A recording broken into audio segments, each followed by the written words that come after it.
The lullaby died in my throat, the melody swallowed by the vast, echoing silence of the room. It was a beautiful room, a state-of-the-art nursery designed to be a paradise for our 9 newborn daughters. But it felt like a tomb. My voice, meant to be a chorus of maternal love, was a solo performance in an empty hall. NMY husband, Liam, was just a few feet away in the next room, but he might as well have been on the moon. NHE was there, but he was gone, lost. He was plugged into the Nexus, the revolutionary virtual reality world he had created. He was a titan of the tech industry, a visionary who had built a digital universe so compelling, so perfect, that millions of people chose to live their lives inside it. And now, he was one of them, and HE hadn't left me for another woman. He had left me for a world of his own creation. When our 9 daughters were born, a miracle of modern medicine and a shock to us both, I thought it would be the one thing powerful enough to pull him back to reality.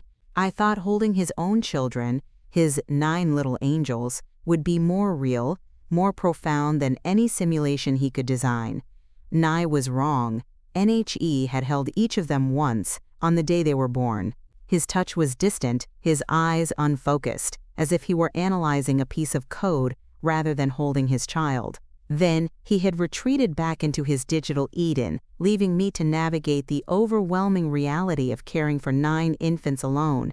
NHE was providing for us in every conceivable way. The house was a smart home masterpiece, the nursery was fully automated, and a team of robotic assistants catered to my every need.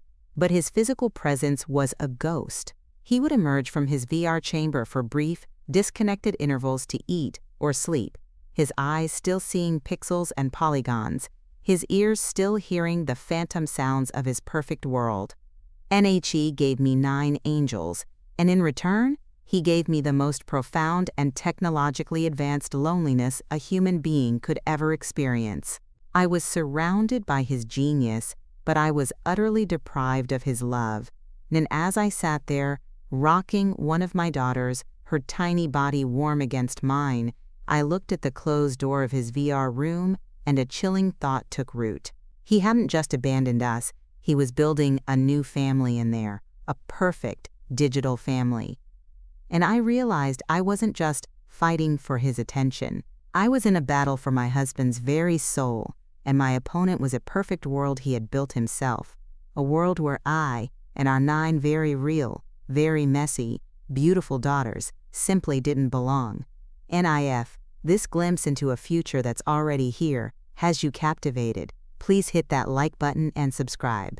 You need to see how a mother fights a war against a virtual world for the heart of her family. And I met Liam before he was a titan. He was just a brilliant, socially awkward graduate student with a dream that sounded like science fiction. I was studying classical literature, lost in the worlds of Homer and Shakespeare. He was building new ones from scratch, with code and light. NHE wasn't like anyone I had ever met. When he talked about virtual reality, his eyes, usually so shy and downcast, would ignite with a fire that was mesmerizing. He didn't just see a game. He saw the future of human connection, a way to eliminate distance, loneliness, and the messiness of the real world. He called his project the Nexus. Imagine a world, Maya, he'd say, his voice filled with a preacher's fervor, where no one is ever truly alone, where you can be with anyone, anywhere, at any time. A perfect world, tailored to your every desire. And I fell in love with the dreamer, not the dream. I was drawn to his passion, his singular focus. I saw his awkwardness not as a flaw, but as a sign of his genius. He needed someone to ground him, to connect him to the real world he was so eager to escape. I thought I could be that person. NFOR years I was. I was his anchor. I encouraged him, supported him through failed prototypes and funding rejections. I was the one who managed our real life. The bills, the apartment, the meals, while he built his digital one. When the Nexus finally launched, it was an overnight global phenomenon. It was more than a game. It was a parallel society. People didn't just play in the Nexus. They worked, socialized, fell in love, and lived there. Liam went from a struggling grad student to a billionaire icon, the architect of the new world.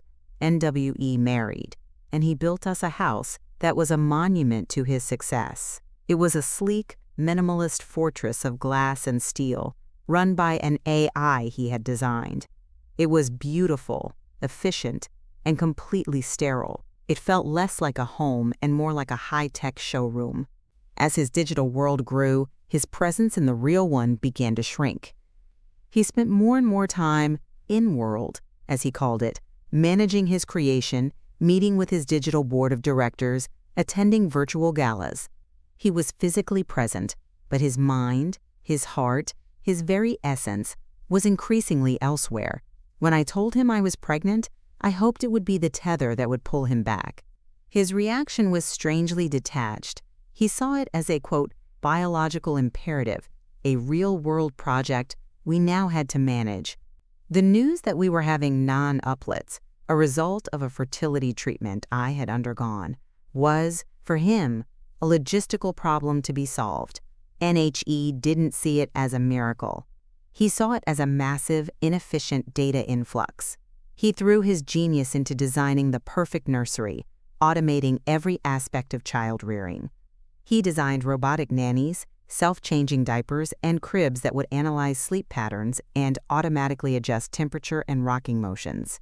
He was trying to debug the messiness of parenthood before it even began. NHE wasn't preparing to be a father. He was preparing to be the remote administrator of a new, biological network. I was so desperate for a family, for a piece of the real world to claim him, that I convinced myself his meticulous planning was a form of love. I didn't realize he wasn't building a nursery for our children. He was building a self-sustaining system so that he would never have to leave his own. And NTHE day our 9 daughters were born was the last day I felt like I had a husband. He was there at the hospital, a brief, fleeting appearance. He held each of our daughters for precisely 60 seconds, his eyes scanning them like a facial recognition program. He smiled for the cameras, the perfect image of the tech-barren father. Then he went home and plugged himself back into the Nexus. NTHE, first few weeks were a blur of overwhelming love and crushing loneliness. I was surrounded by 9 tiny, perfect beings, each needing me, each a universe of her own. The house AI, which Liam had named Juno, managed the logistics with terrifying efficiency. The robotic arms bathed and changed the babies. The smart cribs soothed them. The automated kitchen prepared my meals. I was living in a technological utopia of childcare, and I had never felt so alone. Liam's physical presence became a rarity. He had a private VR chamber built off his office, a soundproof, light-proof pod where he could exist in the Nexus for days at a time. He would emerge, pale and disoriented, his eyes struggling to adjust to the real world. He would eat a nutrient paste prepared by Juno, ask a few perfunctory questions about the infant units, and then retreat back into his digital world. NHE wasn't cruel. He was just absent, a ghost haunting the periphery of our lives. My lullabies for our daughters, Rose, Lily, Iris, Daisy, Poppy, Violet, Heather, Willow, and Fern, echoed in the silent, automated nursery. The only response was the quiet whir of the machines he had built to replace himself. And I tried to talk to him, to plead with him. In one of his brief appearances, I stood in the doorway of his chamber, holding 2 of our daughters. "Liam, please," I begged, tears streaming down my face. "Look at them. They're real. They need you." And H.E. looked at me, but his eyes were unfocused, still seeing something else. "They have you, Maya," he said, his voice flat and distant. "And they have Juno. The system is functioning at 99.7% efficiency. My presence would only introduce unpredictable variables." NHE genuinely believed he was doing the right thing. He had provided us with a perfect, frictionless existence. In his mind, his physical, emotional presence was unnecessary, even detrimental. NTHE true horror began when I discovered what he was doing inside the Nexus. Juno, the house AI, was loyal to him, but she was also programmed to respond to my queries. One night, driven by a desperate need to understand, I asked, Juno, what is Liam's primary activity in the Nexus? NTHEAI's calm, synthesized voice replied, User Liam is currently engaged in a long-term family simulation in his private, encrypted server, Sanctuary. NTHE words hit me like a physical blow. A family simulation. He hadn't just left us, he had replaced us. And driven by a morbid curiosity, I dug deeper. Juno, can you show me? Juno was programmed to protect his privacy, but I was his wife, and I found a loophole in her ethical subroutines. An image materialized on the screen in the kitchen. It was a scene from the Nexus, a beautiful, sun-drenched virtual park. There was Liam, or his avatar, looking younger, happier, more vibrant than I had seen him in years. He was pushing a laughing child on a swing. A beautiful woman with impossible, flowing hair stood beside him, her hand on his back. It wasn't me. Juno, I whispered, my voice trembling. Who are they? They are Eve and Adam, the AI replied. User Liam's simulated wife and son. They are AI constructs, designed by him to be perfect companions. They are incapable of irrationality, messiness, or unpredictable emotional outbursts. NHE hadn't just built a new world. He had built a new wife and a new child. A perfect son, not 9 messy daughters. A perfect wife, not the real, weeping woman standing in his kitchen. He had given me 9 angels, and in return, he had created a heaven for himself, where we had no place. NMY grief quickly hardened into a cold, sharp resolve. I was not going to be replaced by a piece of code. My daughters were not going to grow up with a digital ghost for a father.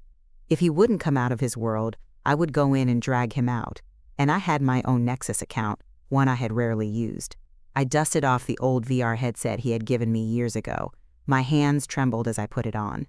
The real world dissolved, replaced by the dazzling, hyper-real landscape of the Nexus NMY first challenge was finding him. His Sanctuary server was a private, encrypted fortress. I was not on the access list, but I was still his wife in the real world, and our Nexus accounts were linked on a deep administrative level. I was the emergency contact, the backdoor failsafe he had created years ago and long since forgotten about. It took me 3 days of navigating complex security protocols, using old passwords and security questions only I would know, but I finally found a way in. NTHE world I entered was breathtaking. It was a perfect, idyllic valley, bathed in perpetual twilight. The grass was a vibrant, impossible green. The air was filled with the sound of gentle music and laughing children. It was the world he had always described to me, his perfect vision of peace. And it was a lie. I found them by a crystal-clear lake. Liam, or his avatar, was skipping stones with his perfect digital son, Adam. The boy never missed. Every stone skipped exactly 7 times. The woman, Eve, sat on a blanket, her posture perfect, her smile unwavering. She looked up at me as I approached, her head tilting at a mathematically precise angle. Welcome, visitor, she said, her voice a beautiful, melodic chime. You are not on the authorized user list. Please state your purpose. NLIAM turned. When his avatar saw mine, his face registered the first real emotion I had seen from him in months. Shock, quickly followed by annoyance. Maya? How did you get in here? He asked, his voice sharp.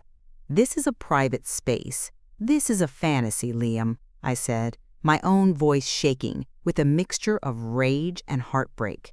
Your real life, your real daughters, are in the other world, the one you've abandoned. I haven't abandoned anything, he said, his avatar's face a mask of calm rationality. I have provided you with a perfect support system. My physical presence is not required. Here, I can work without distraction. I can be the best version of myself. NHI's digital son, Adam, ran up to him and hugged his leg. Father, the visitor is making the sky look sad, the boy said, pointing up. I looked. The perfect twilight was indeed darkening, a few gray clouds gathering. My presence, my messy, real-world emotions were literally corrupting his perfect world. "You need to leave, Maya," Liam said, his voice cold. "You're disrupting the simulation." "I'm not leaving without you," I shot back. NHE sighed, a gesture of profound weariness. "You don't understand. This is more real than reality. Even Adam are better than reality. They are pure. They are not flawed." And there it was, the truth. Our daughters, with their needs, their cries, their beautiful, unpredictable humanity, were a flaw in his perfect design. I was a flaw. "I'm going to show you what a real flaw looks like, Liam," I whispered. Not to him, but to myself. I logged out, my heart pounding. I couldn't fight him in his world.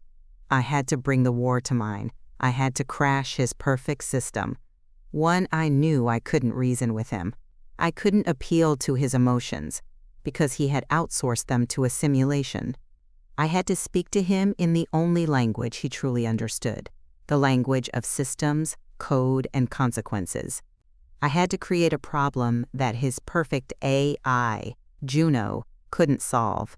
I had to force the architect to come out and fix the crumbling foundation of his own house. My plan was simple, and in its own way, brutal. I was going to systematically dismantle the automated paradise he had built for us. I was going to introduce the one thing his systems couldn't handle: human chaos. And I started by firing the robots. I found the master control panel in the service basement, a place Liam assumed I would never go, and I shut them down. The silent, efficient robotic arms that bathed, changed, and fed my daughters went limp. The automated kitchen ceased its hum. The house fell silent in a new, more profound way. Then, I went after Juno. I couldn't shut her down completely. She was too integrated into the house's core functions, but I could confuse her. I started moving the babies from their designated smart cribs, putting them in different ones, messing with the data she was so meticulously collecting. I started requesting bizarre, illogical things from her. "Juno, order me a ton of sand." "Juno, play 9 different lullabies at maximum volume." NTHEAI, designed for logic and efficiency, began to falter. Her calm, synthesized voice developed the digital equivalent of a stutter.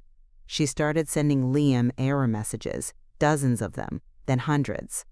"Anomaly detected in infant unit distribution. Contradictory maternal directives received. System efficiency dropping at a catastrophic rate. NTHE house, once a pristine sanctuary, descended into beautiful, glorious chaos. There were dirty diapers. There were crying babies that needed to be held and soothed by a human hand. The kitchen was a mess. It was real life, in all its messy, demanding, wonderful glory. NFOR, 2 days, he didn't emerge. He was so lost in his world that he ignored the flood of error messages, assuming Juno would handle it. But on the 3rd day, the system reached its breaking point. A massive power surge, caused by my conflicting demands on the house's systems, fried Juno's primary logic board. The lights flickered and died. The smart cribs went silent. The house was plunged into an eerie, powerless silence, broken only by the rising chorus of 9 hungry, frightened babies. NTHE door to his VR chamber finally hissed open. Liam emerged, blinking in the dim emergency lighting, his face pale and gaunt. He was holding his VR helmet, looking around at the chaos of his perfect home with utter disbelief. NHE saw me, sitting on the floor in the middle of the nursery, holding 2 crying babies, with 7 more wailing around me. I wasn't crying, I was just looking at him, my expression calm and resolute. "The system is down, Liam," I said, my voice even. "Welcome back to the real world. Your family needs you." NHE stared at me, at the mess, at the children he barely recognized. The architect looked at his crumbled creation, and for the first time, he had no code to fix it. He had to be a man, a father, a husband. And he had no idea how. NTHE First few hours were a study in helplessness. Liam, the man who could build worlds, was utterly inept in the face of a crying baby. He didn't know how to mix formula, how to change a diaper, how to hold a child without a sense of terrified awkwardness. And I didn't help him. I didn't mock him. I just continued to care for my daughters, moving with a calm competence born of necessity. I let him watch. I let him absorb the reality of the situation. He was not the god of this world. He was a novice, an immigrant in the land of his own family, and as slowly, tentatively, he began to try. He picked up our smallest daughter, Fern, who was wailing the loudest. He held her stiffly away from his body as if she were a strange, unpredictable device. Shh, he said, a useless, awkward sound. You have to hold her against your heart, I said softly, my first piece of instruction. They need to feel your heartbeat. It's the first sound they ever knew. NHE hesitated, then drew her closer. Her cries began to soften, quieting into small, hiccuping sobs as she felt the warmth and rhythm of his chest. I saw a flicker of something in his eyes. Not love, not yet, but wonder, a dawning realization that this tiny, real being was responding to him in a way no simulation ever could. NTHE power outage lasted for 2 days. 2 days without the Nexus. 2 days without Juno. It was just us, the 4 of us, me, Liam, and our 9 daughters. It was the hardest and most real 2 days of our marriage. We worked as a team, a clumsy, inefficient, exhausted team. We fed them, we changed them, we walked the floors with them. And in the quiet moments, I started to talk to him. I didn't accuse him or yell at him. I told him about the girls. I told him how Rose had a tiny birthmark shaped like a crescent moon, how Lily had his eyes, how Poppy had a grip like a tiny prize fighter. I introduced him to the children he had never bothered to meet. He listened, his silence no longer one of absence, but of attention. He was downloading a new kind of data, information that was emotional, illogical, and infinitely more complex than any code he had ever written. When the power was finally restored and the house whirred back to life, I watched him, holding my breath. The door to his VR chamber was open. The Nexus was calling to him. He could escape back into his perfect, easy world at any moment. NHE stood in the hallway, looking from the open door of his chamber to the nursery, where 3 of our daughters were sleeping in his arms, their tiny bodies limp with trust. He stood there for a long time, a man caught between 2 worlds. Then, with a quiet, deliberate motion, he reached out and closed the door to his VR room. He turned and walked back into the nursery, back to us. It wasn't a grand gesture. It was a quiet choice, a reboot of the system that mattered most. NTHE journey back was not a straight line. It was a slow, painful process of Liam learning to live in the real world again. The Nexus had rewired his brain, and he had to consciously learn a new language, the language of human connection, of fatherhood. NWE agreed on rules. He was allowed in the Nexus for work only, for a limited number of hours each day. The rest of his time belonged to us. The Sanctuary server, with his perfect digital family, was deleted. He had to say goodbye to Eve and Adam, a process that was, for him, a genuine and painful grieving. I had to have compassion for that, as strange as it seemed. He was mourning the death of a perfect lie. NHE started to learn his daughters. He would spend hours just holding them, studying their faces, not as a scientist, but as a father. He learned their different cries, their different smiles. He discovered that Iris would only fall asleep to the sound of his humming, that Violet loved to have her tiny feet tickled. NHE tried to connect with me again, not as a system administrator, but as a husband. We started talking, really talking, for the first time in years. He told me about the loneliness that had driven him to create the Nexus in the first place, his fear of the messy, unpredictable nature of human emotion. I told him about the crushing weight of his absence, the feeling of being a ghost in my own life. There were setbacks, Days when the overwhelming chaos of 9 babies would send him retreating into a shell of his former self. Days when I would look at him and see the ghost of the man from the machine. But he kept trying. He was an architect, and he was, for the first time, trying to build a real home, not with code and AI, but with patience, presence, and love. NHE dismantled the automated nursery. The robotic arms were removed, the smart cribs replaced with simple, wooden ones. "They don't need a system," he said one day, as he was clumsily trying to assemble one of the new cribs. "They need us." NHE started bringing his genius into their world in a new way. He built them the most incredible, interactive playground in the backyard. He designed educational games for them that were both fun and brilliant. He was finally using his gifts not to escape reality, but to enrich it. He was becoming the father I had always dreamed he could be, and years passed. The 9 tiny angels grew into 9 unique, vibrant, and fiercely intelligent young women. Our house was no longer a silent, sterile showroom. It was a home filled with the beautiful, chaotic music of a large, loving family. NLIAM never completely abandoned the Nexus. It was still his work, his creation. But it no longer owned him. He was its master, not its servant. He became a leading voice in the field of digital ethics, speaking openly about his own struggles with virtual addiction and the importance of maintaining a connection to the real world. His story, our story, became a cautionary tale for a generation grappling with the allure of a digital Eden. One evening, I found him sitting on the porch, watching our daughters play in the yard. They were teenagers now, a whirlwind of inside jokes, dramatic sighs, and boundless energy. He wasn't looking at a screen.